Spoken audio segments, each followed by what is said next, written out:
வீட்டு வசதி வாரிய வீடு ஒதுக்கீடு முறைகேடு விவகாரத்தில் பெரியசாமியின் மேல்முறையீடு மனு விசாரணைக்கு ஏற்றுள்ளதாக அண்மை தகவல் வெளியாகியுள்ளது. அவசர வழக்காக விசாரிக்க கோரிய அமைச்சர் பெரியசாமியின் கோரிக்கையை உச்சநீதிமன்றம் ஏற்றுள்ளது. ஏப்ரல் 8ஆம் தேதி வழக்கை விசாரிப்பதாக அறிவிப்பு வெளியிட்டுள்ளது.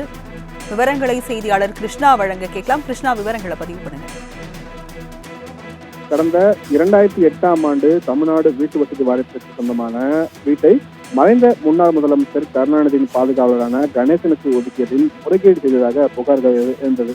குறிப்பாக அப்போது வீட்டு வசதித்துறை அமைச்சராக இருந்த பெரியசாமி தனது அதிகாரத்தை தவறாக பயன்படுத்தியதாக கூறி கடந்த 2012ஆம் ஆண்டு அவர் மீது தமிழ்நாடு லஞ்ச ஒழிப்பு தரப்பில் வழக்கு பதிவு செய்யப்பட்டிருந்தது. ஆனால் அந்த வழக்கை விசாரித்த எம்பி எம்எல்ஏக்களுக்கான சிறப்பு நீதிமன்றம் கடந்த ஆண்டு மார்ச் மாதம் பெரியசாமியை வழக்கிலிருந்து விடுவித்து உத்தரவிட்டிருந்தது. ஆனால் இந்த உத்தரவை மறு ஆய்வு செய்யும் வகையில் சென்னை உயர்நீதிமன்ற நீதிபதி ஆனந்த் என்று தாமாக முன்வந்து வழக்கை விசாரணையை எடுத்து சிறப்பு நீதிமன்ற உத்தரவை ரத்து செய்து தெரிவித்திருந்தார். மேலும் முறையாக ஒப்புதல் பெற்று பெரியசாமி மீதான முறைகேடு வழக்கை நடத்த வேண்டும் எனவும் லஞ்ச ஒழிப்புத்துறைக்கு அவர் உத்தரவு பிறப்பித்திருந்தார். உயர்நீதிமன்றத்தின் இந்த உத்தரவை எதிர்த்து அமைச்சர் பெரியசாமி தரப்பில் உச்சநீதிமன்றத்தில் மேல்முறையீடு மனுவானது தாக்கல் செய்யப்பட்டுள்ளது.